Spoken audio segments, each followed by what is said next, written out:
ঠাকুরের দীক্ষা গ্রহণ করে আমার কি হয়েছে, এই কথা তিনি কিন্তু বলতে বলেছেন। আজকে আমি সেই রকমের কিছু কথা আমি আপনাদের কাছে প্লেস করব। জীবনের পথে শুধু একটি বাধা, which is only go between. এখন বিশ্বাসটা কোথায় স্থাপন করেছে? বলছে দোকানটা আল্লাহ, তা দোকান যদি আল্লাহর হয় দেখার দায়িত্ব আল্লাহ। ঠাকুর বললেন শিখনি ঝেড়ে ধোই না হাত, তার হাতে তুই খাস নে ভাত।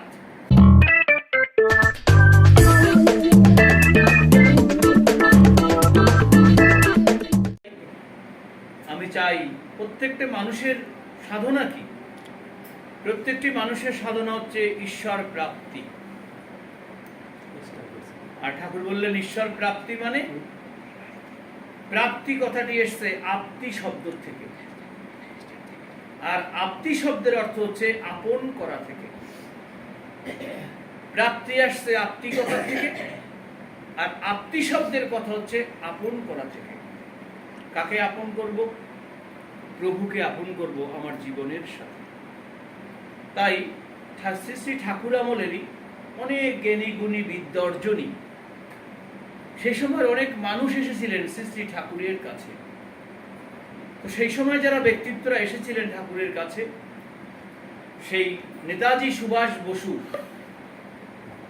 যার বাবা মা শ্রী শ্রী ঠাকুরের এই সৎমন্ত্রে দীক্ষিত, দেশবন্ধু চিত্তরঞ্জন দাস, তিনি যখন প্রথমে আশ্রমে এলেন, দেশের বন্ধু তিনি, সবকিছু ঘুরে দেশবন্ধু চিত্তরঞ্জনের খুব ভালো লেগে যায়। ভাবছিলেন কিছুক্ষণ সময় তিনি ঠাকুরের কাছে থাকবেন, কিন্তু সেই পাবনার হেমায়েতপুরে ঠাকুরের যে জায়গাটি, সেখানে এসেই তার এত ভালো লেগে যায়, সে কিন্তু সেখানে মানে 1 ঘন্টার জন্য এসেও সে সেখানে 2-3 দিন তিনি অতিক্রম করলেন। বিভিন্ন কাজ, এত বড় একটা সেক্টরের মানুষ তিনি এসেছেন ঠাকুরের কাছে। যখন দেখলেন সৎসঙ্গের ইডিওলজি, সৎসঙ্গের আদর্শ, তার খুব ভালো লেগে গেছে তার এই সৎসঙ্গ। তিনি শ্রী শ্রী ঠাকুরকে বললেন, আমি আপনার এই সৎসঙ্গ থেকে দীক্ষা গ্রহণ করতে চাই, আমি আপনার এই সৎসঙ্গ থেকে দীক্ষা নিতে চাই। ঠাকুর বললেন, দাদা আপনি তো এত বড় একটি মানুষ, যান আমার যে মা আছে, আমার মায়ের সাথে আপনি কথা বলেন।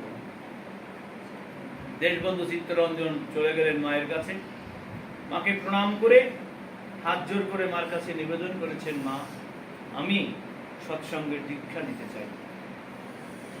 শুনেই শ্রী শ্রী ঠাকুরের মা বললেন, না বাবা, এখানের দীক্ষা তোমার নেওয়ার দরকার নেই, তুমি আসছো, সৎসঙ্গ কেমন লাগছে তুমি দেখছো, এই পর্যন্তই ভালো, দীক্ষা তোমার নেওয়ার দরকার নেই। কেন মা এমন করে বলছেন? কেন কেন মা এমন করে বলছেন? কেন বলছি জানো বাবা? আজকের বারে কালকেই তুমি আবার যেখানে যাবে, অনেক বড় বড় সভায় তুমি বক্তৃতা করো, সেখানে গিয়েই তুমি বলবে, আমি দীক্ষা নিয়ে, আমি দেশবন্ধু চিত্তরঞ্জন দীক্ষা নিয়ে সৎসঙ্গকে ধন্য করেছি। দেখুন কি কথা, কি সেন্টিমেন্ট। বলছেন আমি দেশবন্ধু চিত্তরঞ্জন এই সৎসঙ্গের দীক্ষা গ্রহণ করে সৎসঙ্গকে ধন্য করেছি। এই 2-1 দিন পরেই গিয়ে তুমি বিভিন্ন জায়গায় সভা সমিতিতে বলবে, কিন্তু আমি বাবা সেই কথা শুনতে রাজি নই। তবে একটি কথা আমি তোমায় বলি, শোনো বাবা, সৎসঙ্গে এসে যে সৎসঙ্গে আসে সে ধন্য হয়। সৎসঙ্গের দীক্ষা নিয়ে সৎসঙ্গকে ধন্য করতে এই পৃথিবীর বুকে কেউ পারবে না। দেখেছেন? বলছেন সৎসঙ্গের দীক্ষা নিয়ে সৎসঙ্গকে ধন্য করতে কেউ পারবে না, বরং যে এখানে আসে, যে এখানে আসে, যে এখানে ঢোকে, যে এখানে ডোবে, শ্রী ঠাকুরের মা বলেছিলেন সে ধন্য হয়। তাই আমরা যে সৎসঙ্গে আসি, আমরা যে কথাগুলি আপনাদের কাছে বলি, এই কথাগুলি কিন্তু শ্রী শ্রী ঠাকুরের কথা। এই কথাগুলি কিন্তু আচার্যদেবের কথা। আজকে যে এতটা দিন সৎসঙ্গ হচ্ছে, আমার পরিবারের কোনো গল্প, আমার ছেলেদের গল্প, এই কথা কিন্তু আমি আপনাদের কারোর কাছে বলিনি। আলোচনায় উঠে ঠাকুরের কথা, কৃষ্ণের কথা, মহাপ্রভুর কথা, ঠিক এই কথা দিয়েই। কারণ এখানে যারা ভক্তরা এসেছেন, আজকের এই 29 দিনের মধ্যে আমি প্রথম তৃতীয় দিন এসেছিলাম, তাহলে 27 দিন আপনারা কিন্তু আমার সাথেই ছিলেন। আর পরিবারের গল্প দেওয়ার জন্য এই সৎসঙ্গে আসিনি। তবে আচার্যদেব বলেছিলেন যে আমার প্রভুর দীক্ষা গ্রহণ করে তোমার কি উন্নতি হয়েছে এটা তুমি মানুষকে বলো। ঠাকুরের দীক্ষা গ্রহণ করে আমার কি হয়েছে এই কথা তিনি কিন্তু বলতে বলেছেন।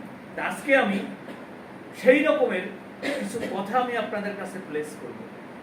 দেখুন, একটা স্কুলের হেডমাস্টার, সে যদি শক্তপোক্ত না হয়, একটা ডিপার্টমেন্টের হেড অফ দ্য ডিপার্টমেন্ট, সে যদি শক্তপোক্ত কঠোর না হয়, তাহলে কি স্কুলটি কিংবা অফিসটি চলতে পারে?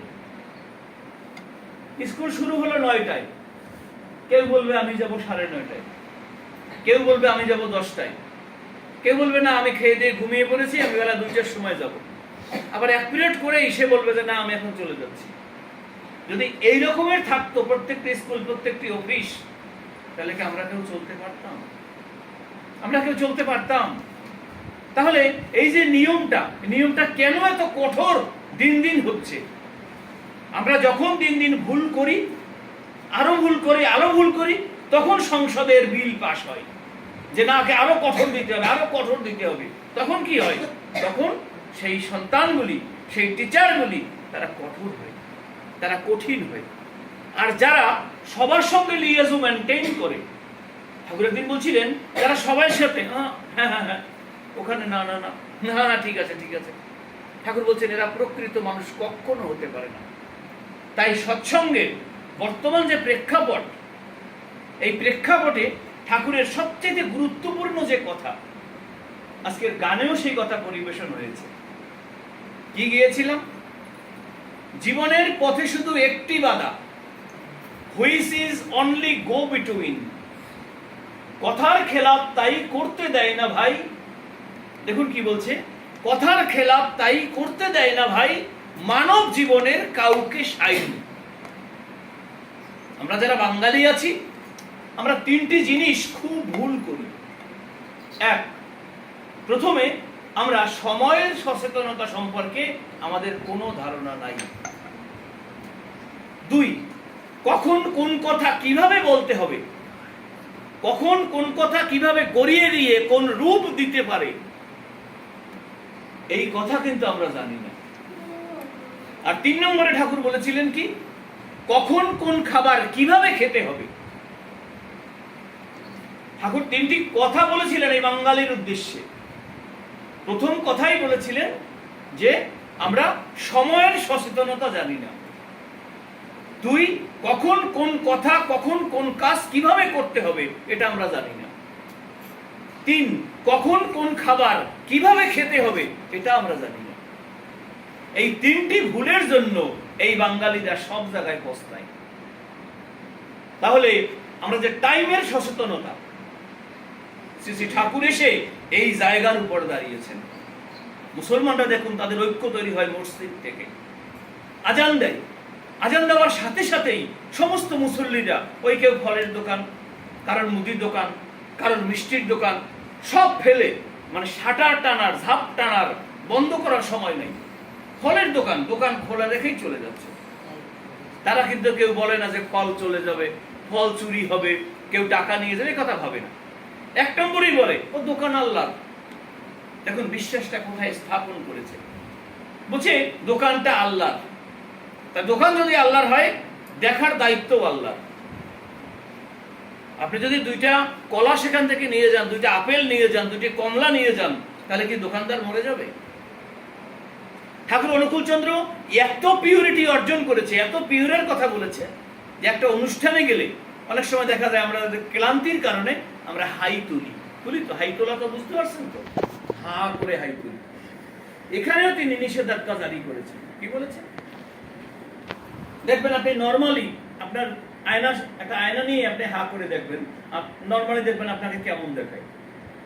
হা করার পর যে হা করে সে তো আর দেখে না তার রূপটা, দেখে কে? দেখে সকলে, দেখে সকলে। তখন খুব বিকট মূর্তি দেখা যায়। তাই হাই তোলার সময় মুখে তোমাকে হাত দিতে হবে, হাসি কাশির সময় তোমার মুখে আঙুল দিতে হবে। আমরা যে অনেক সময় দাঁত খুঁটি, আমাকে হাত ধুতে হবে। সৎসঙ্গে বসে বা অন্য কোথাও গেলে আমরা জল খাই, যে গ্লাসটা আমি জল খেয়েছি হাতটাকে ধুয়েছিলাম, হাত ধুইনি, ওই গ্লাসটা দিয়ে আরেকজনকে আপনি জল দিচ্ছেন, তাহলে কি হবে? ঠাকুর বললেন শিকনি ঝেড়ে ধোই না হাত, তার হাতে তুই খাস নে ভাত। দেখেন কি বলছে, শিকনি ঝেড়ে, শিকনি কি কফ, শিকনি ঝেড়ে ধোই না হাত, তার হাতে তুই খাস নে ভাত। আবার কি বলছে? শিকনি ঝেড়ে ধোই না হাত, বক্ষব্যাধির হয় উৎপাত।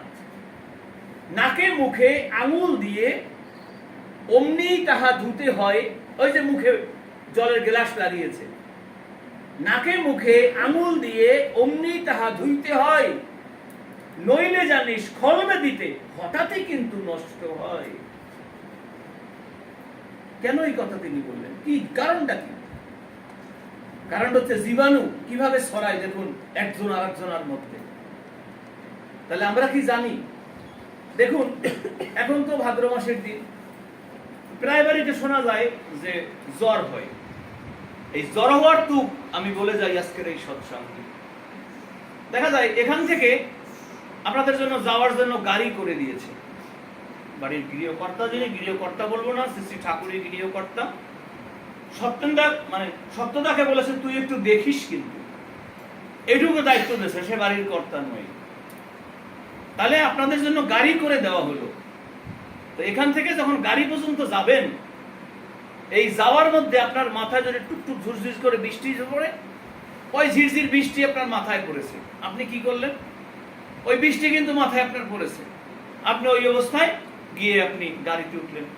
এরপর আপনি বাড়ি চলে গেলেন, বাড়ি গিয়ে হাত পা ধুয়েছেন, কেউ হয়তো ব্রাশ করেছে, করে ঘুমিয়ে পড়েছে। এইটা কখনো করবেন না।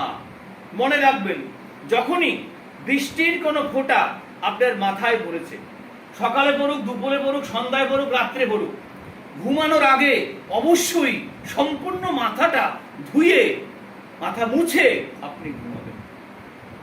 ওই যে বৃষ্টির যে ঝিরঝির বৃষ্টির যে কিছু ফোঁটা আপনার মাথায় পড়েছে, ওই জায়গা থেকে, ওই জলটা থেকে আপনার দেহে কিন্তু এই টেম্পার বেড়ে গেছে। এই ব্যাখ্যা করতে গেলে এটা অনেক সময়ের দরকার। তাই সহজভাবে বললাম, যখনই কোনো বৃষ্টি এলো, তাৎক্ষণিক আপনার হাতে ছাতি নেই বা ছাতি খোলার মতন পরিবেশ নাই, কোনো সমস্যা নেই, বৃষ্টি পড়ুক, কিন্তু রাত্রে ঘুমোতে যাওয়ার আগে আপনি অবশ্যই মাথা ভালো করে ধুয়ে কাপড় দিয়ে মুছে এবার আপনি ঘুমাবেন। আচ্ছা, এই কথাটা যে আপনারা বললাম, এটাকে আপনারা সবাই জানতেন? সবাই জানতেন? কে কে জানতেন? আমার একটু আত্মলা দেন তো। এখন তার সাথে আমার বহুদিনের সঙ্গ, বহুদিনের সঙ্গ। এই সঙ্গের মধ্যে তো অনেক কথা হয়েছে, হয় না? তাহলে সেই কথার মধ্যে তো সঙ্গের কারণে হয়েছে। হ্যাঁ, গোমরটা দিলেন ভাইয়া, যেটাই হোক, যেইভাবেই হোক, অনেক কথা হয়। যে বন্ধু মানুষ থাকে, প্রিয় লোক থাকে, তার সাথে অনেক কথা হয়, সে তো হবেই। তাহলে এই যে কথাটা বললাম, এটা আপনারা পালন করে দেখবেন জ্বর হয় কিনা। আর জ্বর কিন্তু মাঝে মাঝে জ্বর, এটা কিন্তু বড় রোগের ইঙ্গিত বহন করে। জ্বরটা রোগ নয়, কিন্তু বড় রোগের ইঙ্গিত বহন করে। ডায়াবেটিস কি? ডায়াবেটিস কোনো রোগই না, কিন্তু সমস্ত রোগের সিমটম, সমস্ত রোগ এখান থেকে আসে, মানে সমস্ত রোগের উপসর্গ যাকে বলা হয়েছে।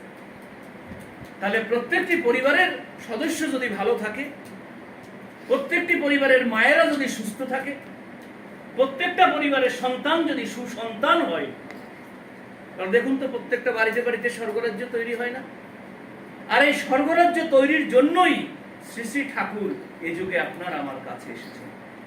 আর তার জন্যই তিনি এই সৎসঙ্গের ব্যবস্থা করেছেন, যেন আমরা সবাই ভালো থাকি। সবার বাড়িতে সেই অত বই, শত শত বই, হাজার হাজার বই, এটা আপনার বাড়িতে কেনাও সম্ভব নয়, পড়াও সম্ভব নয়। তা আমরা কি করেছি, ওই সমস্ত বই দেওঘর থেকে আমরা এনেছি। কখন এনেছি? যখন অনার্স ফার্স্ট ইয়ারে পড়ি, সেই সময়। এগুলো শুধু পড়ি নাই, এগুলো পড়ে মুখস্থ করেছি, তারপরে পড়ে পড়ে পড়ে পড়ে এগুলো আবার ডায়েরি মেনটেন করেছি। 10টা ডায়েরি, 400 পেজের 500 পেজের 10টা ডায়েরি ভরা আছে। কারণ আমি জানতাম যে একটা সময় আমার বয়স 50, 60, 70 হবে, তখন তো এগুলো মনে থাকবে না। তো কি করেছি, ওই সময় মুখস্থ করেছি আর এগুলো এন্ট্রি করে রেখেছি। এখন 15 দিন, 20 দিন, 1 মাস, 2 মাস, 3 মাস পরে একটু দেখলেই আবার অটো হয়ে যাচ্ছে। কারণ এই যে মেমোরি লস, এটা বয়স হওয়ার সাথে সাথে সবার জীবনেই আছে, কম আর বেশি। তাহলে ঠাকুর বলছেন যে তুমি চেষ্টায় থাকো, তুমি লেগে বেঁধে থাকো। সবাই তো বই কিনেই পড়াশোনা করে, গাইড কিনেই সবাই পড়াশোনা করে। আমার সাথে আমার যে ছেলেটা আসছে, সে আজ পর্যন্ত কোনো বই সে কিন্তু কেনে নাই, কোনো গাইড সে কেনে নাই, কোনো টিচারের কাছে সে পড়ে নাই। ঠাকুরের কাছে ক্ষমা চেয়ে নিলাম। আর কিছু কিছু সময় কিছু কথা না বললেই নয়। বই পড়েছে, গাইড পড়েছে, টিচার পড়িয়েছে, পরীক্ষায় ভালো রেজাল্ট করেছে, কিন্তু বইও কেনে না, গাইডও কেনে না, টিচারও পড়ায় না। কিন্তু ঠাকুরের দয়ায় কলকাতায় ফার্স্ট ভর্তি হয়েই সেখানে 93% নম্বর সে কিন্তু ক্যারি করছে। এই হারমোনিয়াম সম্পর্কে ধারণা তার কোনোদিনও নাই, কেউ তারে শিখাই নাই। ওই যে আজকে খোলটা ধরেছে, এটা তো ফার্স্ট খোল ধরেছে। ঠাকুরের দয়ায় যদি এরপর কোনোদিন আসে, ওই যে খোলটা বাড়িতে কিনবে, তাতে 1500, 2000, 3000 টাকা খরচা হবে, খোল কিন্তু কিনবে না। ওই যে এখানে বসে টাকটুক বাজায়, এরপরে দেখবেন যে 6 মাস 1 বছর পরে এবার আপনি যে গানই বাজাবেন ঠাকুরের দয়ায় ওই গান সে বাজিয়ে দেবে। কিন্তু ফার্স্ট বাজাইছে আজকে, তার মানে কি আজকে হয় নাই, কিন্তু হওয়ার তালে কিন্তু পড়েছে। এই যে শিখতে হবে আমায়, ল্যাপটপ, মায়ের বাড়িতে গেছে কালকে ল্যাপটপ, কেউ শিখায় নাই ল্যাপটপ, অথচ 1 ঘন্টা বসে থেকে কি 7 দিন এই ল্যাপটপের মধ্যে থাকবে, 15 দিনের মাথায় দেখবেন সে নিজে অনেক কাজ করেছে।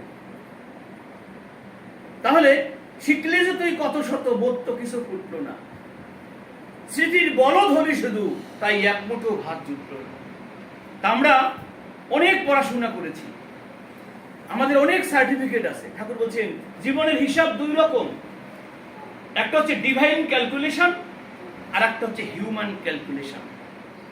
তা ডিভাইন ক্যালকুলেশন মানে কি? ডিভাইন ক্যালকুলেশন হচ্ছে দেবত্ব হিসাব, আর হিউম্যান ক্যালকুলেশন কি? লৌকিক হিসাব। তাই দেবত্ব হিসাব যারা, এরা লৌকিক হিসাব বোঝে না। লৌকিক মানে আমরা সব সময় তাদেরকে দেখি, চলাফেরা যা করি, এরা লৌকিক হিসাব।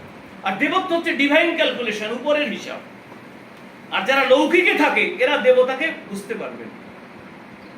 তবে যাদের টার্গেট থাকে, সাধনা থাকে, তারা কিন্তু সেই জায়গায় অধিষ্ঠিত হবেই হবে। কত গরিব ঘরের ছেলেরা, বাবা মা টাকা দিতে পারে না, পয়সা দিতে পারে না, গিয়ে দেখেন তারা কত কি রেজাল্ট করেছে, আজকে তারা কোন অবস্থানে এসেছে। একবার আমারই বাড়ির পাশে একটি লোক, সে কৃষক, ভ্যান চালায়, কিন্তু তার ছেলে এমডি কার্ডিওলজি, অনেক বড় ডাক্তার হয়েছে। এখন তার বাবা তো এখনো কৃষক, সে কাজকর্ম করে, তো বয়স হয়েছে। এখন বাবা বলছে যে আমার তো বুকটা একটু কেমন ব্যথা করে। স্ত্রীকে বলেছে, আর স্ত্রী বলছে আরে তোমার ছেলে তো এত বড় ডাক্তার, তো তুমি কিসের চিন্তা করছো, তো যাও ছেলের কাছে। আর ছেলেকে আবার ফোন দিচ্ছে, বাবা আমার তো বুকটা এরকম লাগে, ছেলেও কার্ডিওলজি ডিপার্টমেন্ট। তো বলছে বাবা তুমি চলে আসো ঢাকায়।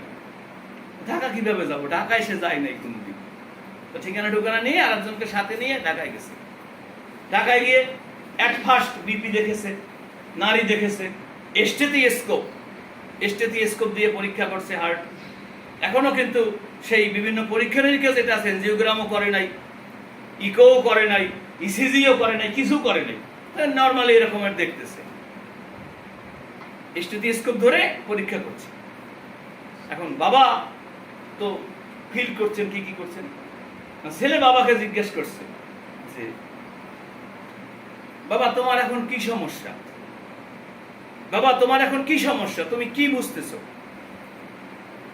ডাক্তার যে সে বাবাকে জিজ্ঞেস করছে তুমি এখন কি বুঝতেছো?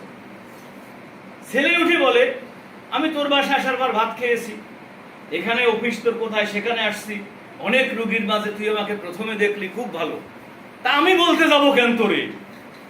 জয়গুরু। কি বলছে? বাবা বলছে আমার কি সমস্যা সেটা আমি বলতে যাব কেন তোর কাছে?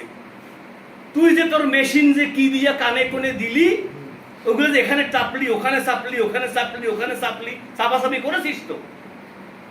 করিস নাই? বলে হ্যাঁ। না করা ছাড়া জিজ্ঞেস করলে সেটা আমি বলতাম, যদি না করে আমাকে জিজ্ঞেস করতি তখন আমি বলতাম। তুই তো বললি আমি খুব বিজি আছি বাবা, তুমি চলে আসো। আসার পর কিছু জিজ্ঞাসা করলি না, তো এগুলো চাপলি চুপলি চাপলি কি কি করলি? তাহলে আবার আমাকে জিজ্ঞেস করতেছিস তো বাবা তোমার সমস্যা কি? আমার সমস্যা না জেগে আমি তোকে প্রশ্ন করি তোর মেশিন কি কয়? কি বোঝেন কি? আমাকে তুই প্রশ্ন করতেছিস কেন? কয় তোর মেশিন কি কয়? এখন তো ছেলে আর কিছু নেই, বাবা কিন্তু কৃষক, দেখছেন অবস্থা কি? বাবা কিন্তু কৃষক। এবছর চাপলি যখন আমার কাছে ব্যাখ্যা করতে পারলে কোন রুগী আজকে দেখতে পারবি না। তুই কিসের ডাক্তার? কিসের ডাক্তার তুই? বল আমাকে আমার কি সমস্যা হয়েছে? ছেলে তো এখন তোর মেশিন কি কয়? তাহলে আপনার আমার প্রত্যেকের ভিতরে সেই মেশিন কিন্তু বসানো আছে। সে কে? সে তোমার আত্মা। এ কিন্তু বসে আছেন তোমার মধ্যে। এর সাইজ কত? কয় কেজি ওজন? কতটুক? সে গরম না ঠান্ডা? শীত লাগে না গ্রীষ্ম লাগে? দেখুন, এর কিন্তু আমরা কেউ জানি না। কান্না হাসির এই দুনিয়ায় করছে নানান খেলা, যখন তুমি ডাক দেবে হে ডুববে তখন বেলা। দয়াল রে, ও দয়াল রে, ডুববে তখন বেলা। তাহলে বিষয়টা কি? তাহলে উনি যখন ডাক দেবেন তখন কিন্তু আমার গো। আর ঠাকুর বলেছেন এই যুগে আমি তোমাকে অমনি করে ডাকবো না, আমি তোমাদের মাঝে আমার যে তুক আছে তুক আমি সব ঢেলে দিয়ে দিয়েছি, এই যুগে আমি কিছু রাখি নাই। এইবার মনি তোমার ভিতরের ভাব যেমন, তোমার ভিতরের লাভও তেমন, আর কিছু না।